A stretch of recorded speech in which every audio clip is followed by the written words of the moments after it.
হয়েছে তার মাঝে আমাদের জন্য খুশি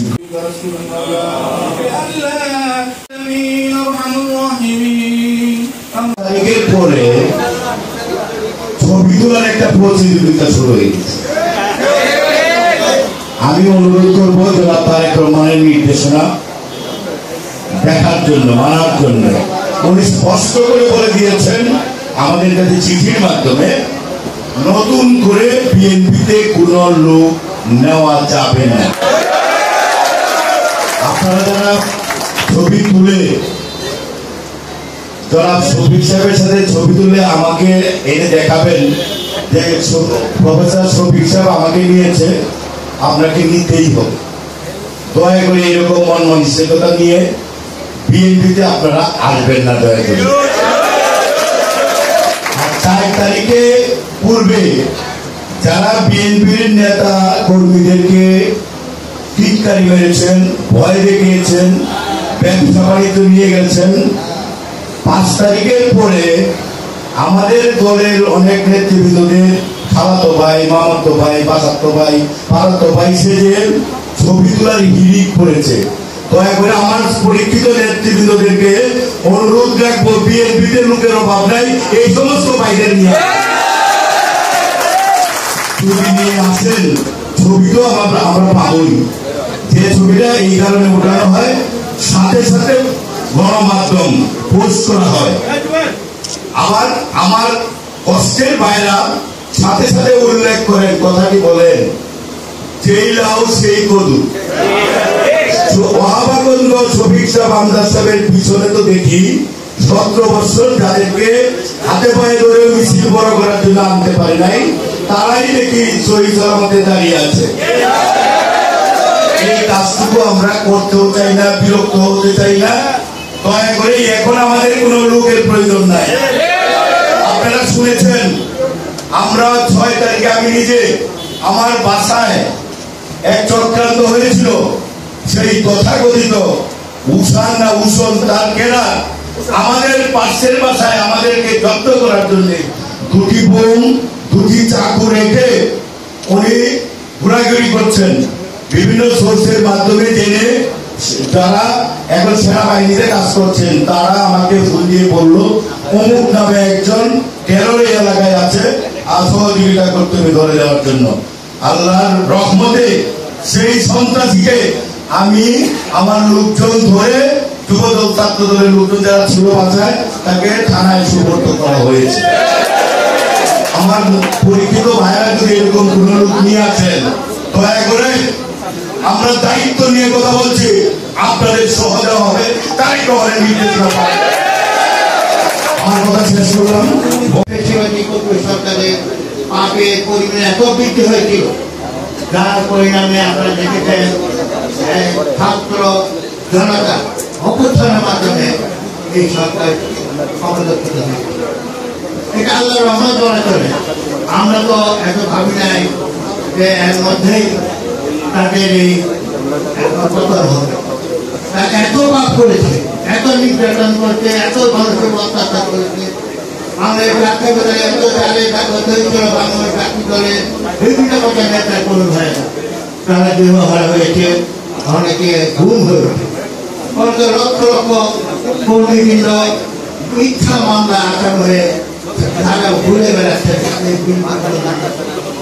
আল্লাহ সেই রহমত করে আগামী এই 28 অগাস্ট আল্লাহ তাদের পাপের সীমাকে আর অতিক্রম করতে দেন নাই, তাদের পতন। আমরা বিশ্বাস করি, আমরা জানি ক্ষমতা আল্লাহ দান, এই কথা আমি বিশ্বাস করতে হবে। আমরা আন্দোলন করেছি, আন্দোলনের সুফল আজকে এই যারা বর্তমানে যে আন্দোলন করছে তারা সুফল পেয়েছে, সঙ্গে সঙ্গে আমরাও সুফল পেয়েছি। আজকে আমাদের নেতৃবৃন্দ মুক্ত হয়েছেন, আমরা মুক্ত বাতাসে বা ঘোরাফেরা করতে পারছি, মিটিং সভা সমিতির জন্য অনুমোদিত হয় না, এবং আমরা রাত্রিবেলাও না খেয়েও শান্তিভাবে ঘুমাতে পারছি। এই জিনিসটা হতো না যদি এই অভ্যুত্থানের মাধ্যমে এই সরকারের পতন হয়। আচ্ছা, দেখতে পেয়েছেন আজকে তাদের এই পাপে পরিসীমা এত বৃদ্ধি পেয়েছে, আজকে তারা কাউকে পাওয়া যাচ্ছে বিভিন্ন জায়গায় তারা বিদ্যুৎ অবশ্যই আমি বিশ্বাস করি এই পাপের প্রায়শ্চিত্ত তাদেরকে অবশ্যই গ্রহণ করতে হবে। এই বাংলাদেশে ছাত্র জনতা প্রত্যেকটি রাজনীতি দলের লোক এই পাপে প্রার্থিত তাদের জঘন্য অত্যাচারে তারা বিচার চায়, অবশ্যই বিচার হবে। আমরা ইতিমধ্যে শেখ হাসিনাকে আন্তর্জাতিক বিচারের মাধ্যমে তাকে শাস্তি দেওয়ার জন্য এবং যারা এই সঙ্গে আওয়ামী লীগের ছিলেন তাদেরকে বিচারের মাধ্যমে তাদের বিচার হওয়ার জন্য আমরা সঙ্গে সঙ্গে এই কথা বলতে চাই ভাই আমার, আমরা কিন্তু এখন ক্ষমতায় নেই। অবশ্যই আমাদের পন্থীর লোকজন ক্ষমতায়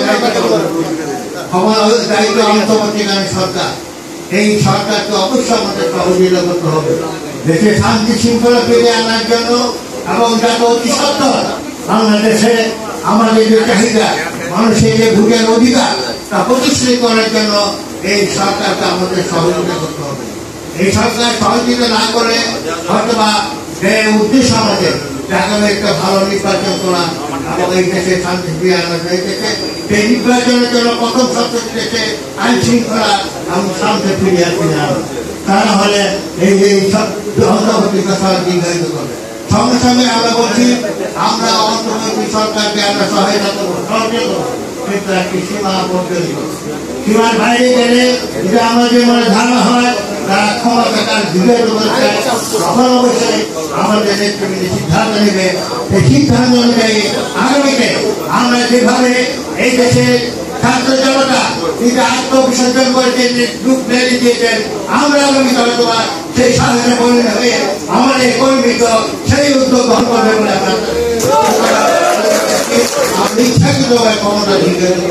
আমরা সহযোগিতা করবো। আজকে আমরা দোয়া করি আমাদের নেত্রীর জন্য, তাকেও তো আমরা আন্দোলন করছি, তাকে আমরা অনেক মানে নিজের জীবন বিলিয়ে দেওয়ার জন্য আমরা অনেক সময় ওয়াদা করছি, বা দেওয়া সম্ভব ছিল না। কারণ একটা সুশিক্ষিত একটা সশস্ত্র বাহিনীর বিরুদ্ধে যত আমরা সহযোগিতা সেটা দীর্ঘদিন বিদ্রোহ করা যায়। আর যেটা ছাত্র জনতা থেকে করেছে সেটা একটা আলাদা আশীর্বাদ। স্কুলে আসেন অন্যভাবে দিবেন না, আমার কথাগুলো কিন্তু বুকের ভিতরে জ্বালার থেকে কথা গেছে। যারা আজকে আমাদের কাছে আসছেন তারা অবশ্যই আসবেন, তবে আসার সময় এখন হয় না। আমরা আনবো, আমরা তো দেখছি কারা আমাদের জাতীয়তাবাদী কংগ্রেস সৈনিক, কাজে আমরা পরীক্ষা করে নিচ্ছি এবং তাদেরকে ইনক্লুড করবো ওইভাবে যদি আমাদের ভারপ্রাপ্ত চেয়ারম্যান নির্দেশ দেন, লাগে না কি বলেন সাথীরা? এর মধ্যে হাত দিচ্ছে মানে শোধ করে দেওয়া। আপনারা ভালো থাকেন, সুস্থ থাকেন, সবাই মিলে কাজ করি একটা সুন্দর ভবিষ্যতের জন্য। আমাদের প্রান্তীয় নেত্রী এখন মুক্ত। আমরা অনেকদিন আগে আমরা ভিতর থেকে মনে থেকে বলেছিলাম যে আমাদের নেত্রী আরেকবার প্রাইম মিনিস্টার হবে, তারপরে আল্লাহ পাক হবে, এই আশাবাদ